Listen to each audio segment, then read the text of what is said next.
Hi, 10th standard state board students. So, in this video, mathematics graph sum which is very important for your quarterly exams.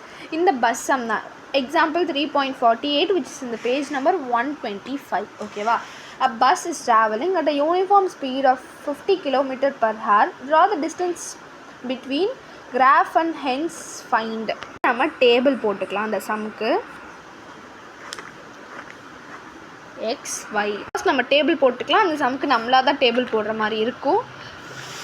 Already இங்கே 50 km per hour அப்படின்னு நமக்கு ஒரு hint கொடுத்துருக்காங்க.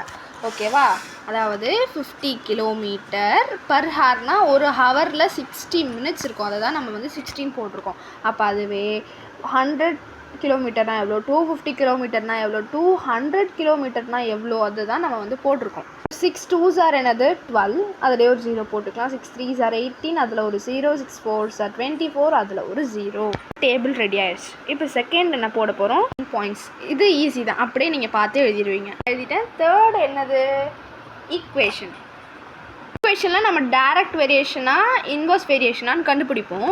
இதில் பாருங்கள், எக்ஸும் increase ஆகுது, ஒய்யும் இன்க்ரீஸ் ஆகுது. அது வந்து என்னது, direct variation. As eggs increase also increases அப்படின்னு போட்டுட்டு டைரக்ட் வேரியேஷன் போட்டுருங்க. Direct variation. இன்வர்ஸ் வேரியேஷன்னா எப்படி இருக்கும், ஒன்று இது வந்து டிக்ரீஸ் ஆகும், இல்லை இது இன்க்ரீஸ் ஆகும், இல்லை இது டிக்ரீஸ் ஆகும், அது இன்க்ரீஸ் ஆகும், அந்த மாதிரி வேரி ஆகும். அது வந்து இன்வர்ஸ் வேரியேஷன். என்னது, கான்ஸ்டன்ட் ஆஃப் வேரியேஷன். இந்த கான்ஸ்டன்ட் ஆஃப் வேரியேஷனுக்கு நமக்கு ஒரு ஃபார்முலா வேணும். அதுக்கு தான் வந்து k = y/x. அதாவது இப்போ நம்ம வந்து ஃபர்ஸ்ட் இது ரெண்டும் கன்சிடர் பண்ணிக்கலாமா. y வந்து என்னது 50/x என்னது 60. அப்போ 0 0 கேன்சல் ஆகிடும். நமக்கு k என்னது 5/6. நெக்ஸ்ட் என்னதுன்னா சொல்யூஷன். இது நீங்கள் வந்து கிராஃப் போட்டால் தான் கண்டுபிடிக்க முடியும். அப்படியே நம்ம கிராஃப் பாட்டுக்கு போயிடலாமா. என்ன ஸ்கேல் எடுத்திருக்கோம், X axis 1 cm 30 units, Y axis 1 cm 50 units. ஒரு சம்க்கும் இது வேரி ஆகும் இல்லையா.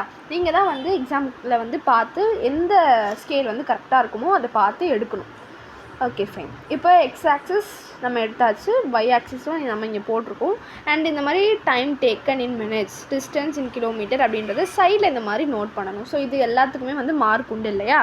என்ன பண்ணணும்னா, பிளாட்டிங் பாயிண்ட்ஸை பார்த்துட்டு பாயிண்ட்ஸ் எல்லாம் இப்போ நம்ம மார்க் பண்ணணும். கொஷினை பார்த்து என்னென்ன கேட்டிருக்காங்க அப்படின்றத பாருங்கள். த கான்ஸ்டன்ட் ஆஃப் வேரியேஷன் இப்போ தானே நம்ம கண்டுபிடிச்சோம்.